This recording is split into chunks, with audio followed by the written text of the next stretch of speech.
আজকের রেসিপি দেখে আপনারা বলবেন কাঁকরোল দিয়েও এত দারুণ রান্না হয়। আজ আমি দেখাবো কাঁকরোলের এমন একটা রেসিপি, কাঁকরোল যারা পছন্দ করে না তারাও একবার খেলে আবার চাইবে। চলুন তাহলে দেখে নিই কিভাবে খুব সহজে বানানো যায় এই লোভনীয় কাঁকরোল রেসিপি। আজকের রেসিপির জন্য এখানে আমি 6টা কাঁকরোল নিয়েছি আর নিয়েছি 200 গ্রাম চিংড়ি। এটা দিয়েই আজকে রেসিপিটা বানাবো। আচ্ছা, প্রথমে এই কাঁকরোলগুলো কেটে নেব। কাঁকরোলগুলো চপিং বোর্ডের উপরে নিয়েছি আর এই ছুরি দিয়ে এবার এই কাঁকরোলের এই পেছন দিকটা আর এই বোটার দিকটা দুদিকটা একটু করে কেটে নেব। নিয়ে এইভাবে সোজা করে আমি 2 টুকরো করে নেব। এইরকম করে এইভাবে সব কাঁকরোলগুলো কেটে নিয়েছি। আর কাঁকরোলগুলো একটু কচি নেওয়ার চেষ্টা করবেন, কচি নিলে এই রেসিপিটা ভালো হয়। এখানে গ্যাসের উপরে একটা ননস্টিক কড়াই বসিয়ে নিয়েছি। এবার দিয়ে দেবো বেশ কিছুটা জল। এর মধ্যে দিয়ে দেবো 1 চামচ লবণ। জলটা ফুটে গেছে, এবারে কেটে রাখা কাঁকরোলগুলো দিয়ে দেব।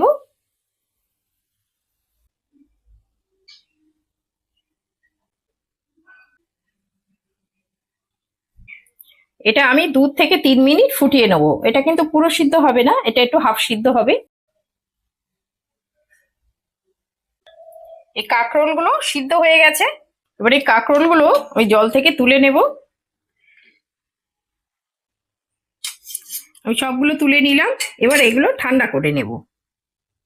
এগুলো চিংড়িগুলো ছাড়িয়ে ধুয়ে পরিষ্কার করে নিয়েছি। আচ্ছা, চিংড়িগুলো আমি একটা চপিং বোর্ডের উপরে নিয়েছি। চিংড়িগুলো যেহেতু একটু বড় সাইজ আছে, সেই জন্য এই চিংড়িগুলো আমি ছুরি দিয়ে একটু ছোট ছোট করে কেটে নেব। আপনারা চাইলে এটা ছোট চিংড়িও নিতে পারেন, তাহলে আর কাটতে লাগবে না। আমি এইভাবে সব চিংড়িগুলো কেটে নেব। চিংড়িগুলো এইভাবে ছোট ছোট করে কেটে নিয়েছি। এদিকে আমার কাঁকরোলগুলো ঠান্ডা হয়ে গেছে। এবার একটা চামচ নিয়েছি। এই চামচের এই পেছনটা দিয়ে আগে এইভাবে করে এইভাবে কাঁকরোলের মাঝখান থেকে এই দানা সমেত এইগুলোকে একটু বার করে দিয়ে এইভাবে বাটি মতো একটু করে নেব। এই কাঁকরোলগুলো এইভাবে সবগুলো পরিষ্কার করে নিয়েছি। আর এই কাঁকরোলের দানাগুলো বাদ দিয়েছি। আর কাঁকরোলের মধ্যে যেগুলো শাঁসগুলো ছিল একটু নিয়ে নিয়েছি। এই শাঁসগুলো আমি এই রেসিপিতেই কাজে লাগাবো, আর এগুলো ফেলে দেব। এখানে একটা ননস্টিক কড়াই বসিয়ে দিয়েছি। কড়া গরম হয়ে গেছে, দিয়ে দেব তেল। এখানে 1 চামচ মতো আমি তেল দিয়ে দিলাম। তেলটা গরম হয়ে গেছে, এবার দিয়ে দেবো হাফ চামচ কালো জিরে। এখানে একটা মিডিয়াম সাইজের পেঁয়াজ একটু ছোট ছোট করে কেটে নিয়েছি, এটাকে দিয়ে দেবো। পেঁয়াজটা একটু হালকা করে ভেজে নেব। পেঁয়াজটা হালকা করে ভেজে নিয়েছি, এইরকম হবে ভাজাটা। এখানে আদা রসুন বাটা হাফ চামচ দিয়ে দিচ্ছি। আর দিয়ে দিচ্ছি অল্প কোচানো কাঁচা লঙ্কা। আপনারা ঝাল বুঝে দেবেন। এই রসুন আর আদার কাঁচা গন্ধটা চলে যাওয়া পর্যন্ত একটু নাড়াচাড়া করে নেব। আদা রসুনের কাঁচা গন্ধ চলে গেছে, একটু নাড়াচাড়া করে নিয়েছি। দিয়ে দেব কোচানো যে চিংড়িগুলো ছিল সেই চিংড়িগুলো। দিয়ে দেব স্বাদ মতো লবণ। আর অল্প হলুদ গুঁড়ো দিয়ে দিচ্ছে, অল্প জিরের গুঁড়ো। এবার এই মশলার সঙ্গে চিংড়িটা ভালো করে কষিয়ে নেব। আর চিংড়িটাও হালকা ভাজা হয়ে যাবে।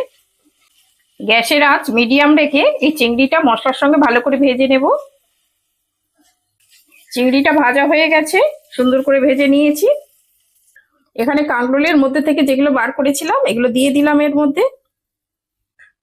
আচ্ছা, বাইন্ডিং এর জন্য এখানে একটা সিদ্ধ আলু, এটা আমি হাতে মেখে দিয়ে দিচ্ছি এর মধ্যে। এইটা এবার ভালো করে এই চিংড়ির সঙ্গে মাখিয়ে নেব।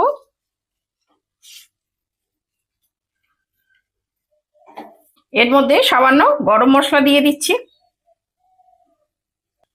এবার এটা ভালো করে মিশিয়ে নেব গরম মশলাটা। হয়ে গেছে, আমি গ্যাস অফ করে দিলাম। দিয়ে একটা প্লেটে ঢেলে নেব, নিয়ে এটা ঠান্ডা করে নেব।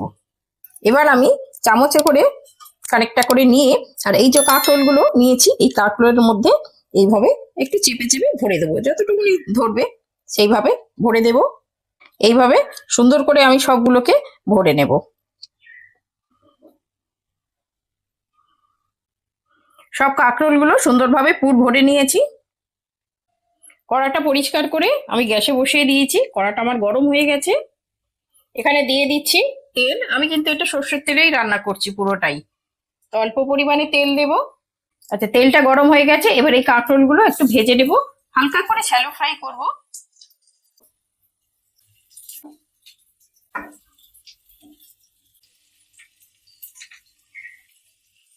এটা একটু হালকা শ্যালো ফ্রাই করব, এই একটু ভেজে নিলে কি হয়, খেতে খুব দারুণ লাগে। এবার এক পিঠ হয়ে গেলে আস্তে করে এইভাবে উল্টে দেব।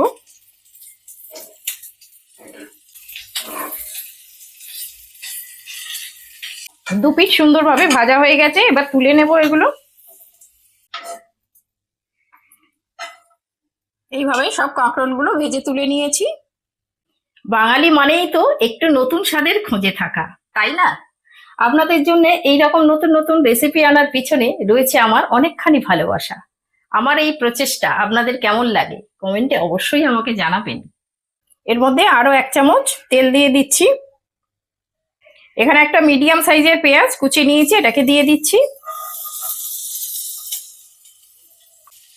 পেঁয়াজটা একটু লাল লাল করে ভেজে নেব। পেঁয়াজটা হালকা করে ভেজে নিয়েছি। এখানে একটা বড় সাইজের টমেটো, এটা আমি মিক্সিতে পেস্ট করে নিয়েছি, এটা দিয়ে দেব।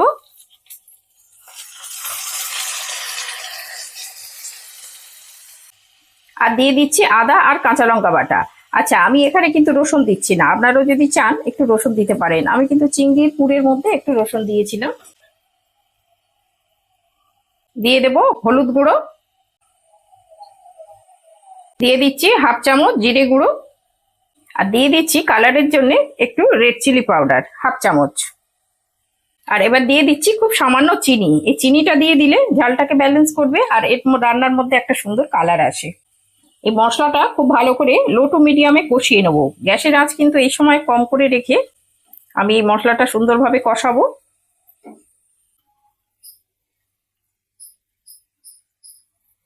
এই মশলা থেকে তেল ছেড়ে দেওয়া পর্যন্ত ভালো করে কষিয়ে নেব।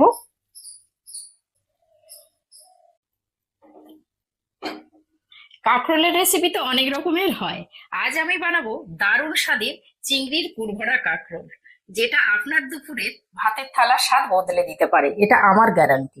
আজকের এই রেসিপিটা যদি আপনাদের ভালো লেগে থাকে, তাহলে এই রকম ঘরোয়া অথচ স্পেশাল রেসিপি দেখতে চাইলে এই চ্যানেলটিকে সাবস্ক্রাইব করে রাখুন। মশলা থেকে সুন্দরভাবে তেল ছেড়ে দিয়েছে, দেখুন চারদিক দিয়ে। এবার একটু পরিমাণ মতো জল দিয়ে দেব। এই পরিমাণে জল দেব, খুব বেশি ঝোল হবে না, একটু অল্প ঝোল হবে, তো ওই জন্য আমি একটুখানি কম পরিমাণে জল দিয়েছি। এখানে এই গ্রেভির পরিমাণে লবণ দিয়ে দিচ্ছি। গ্রেভিটা ফুটে উঠেছে, এবারে দিয়ে দেবো ভেজে রাখা কাঁকরোলগুলো।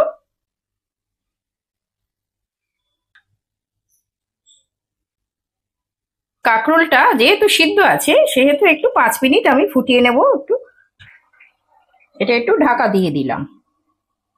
5-6 মিনিট হয়ে গেছে, এবার আমি ঢাকাটা খুলে নিচ্ছি। এটা হয়ে গেছে। এটা এইরকম গ্রেভি হবে, খুব বেশি পাতলা গ্রেভি হবে না, একটু ঘন গ্রেভি হলে খেতে ভালো লাগে। একটু গরম মশলা দিয়ে দিচ্ছি অল্প করে। আচ্ছা, এখানে আপনারা বলে রাখি, আপনারা একটু চাইলে ঘি দিতে পারেন এই জায়গায়। এটা হয়ে গেছে আমার, আমি গ্যাস অফ করে দিচ্ছি। দেখুন কত সুন্দর হয়েছে। এই রকম হলে খেতে কিন্তু দারুণ লাগবে। কাঁকরোলের রেসিপি তো আপনারা অনেকভাবেই খেয়ে থাকবেন, এইভাবে একবার বাড়িতে বানিয়ে খেয়ে দেখবেন, গরম ভাতের সঙ্গে দারুণ জমে যাবে। দেখলেন তো কত সহজেই রান্নাটা তৈরি হয়ে গেল। দেখেই বুঝতে পারছেন এটা কতটা লোভনীয় হয়েছে। আর এই রকম রেসিপি ধোঁয়া ওঠা গরম ভাত বা রুটির সঙ্গে খেতে দারুণ লাগে।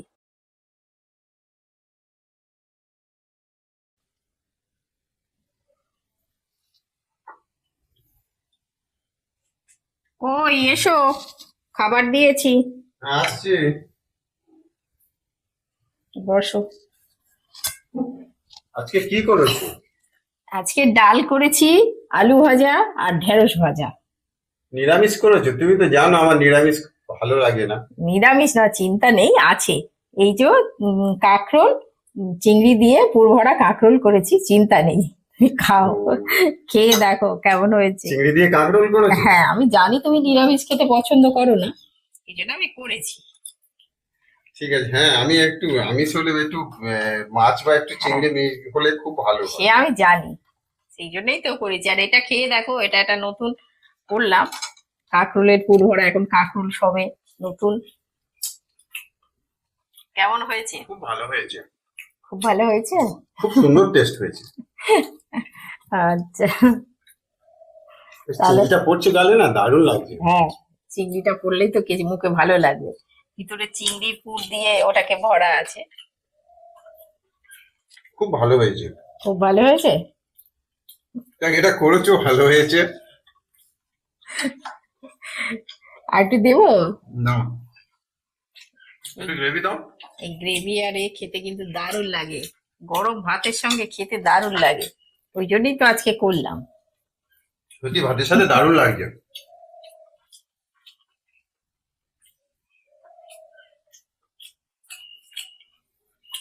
ব্যাস, এটা হলেই আমার খাওয়া হয়ে যাবে।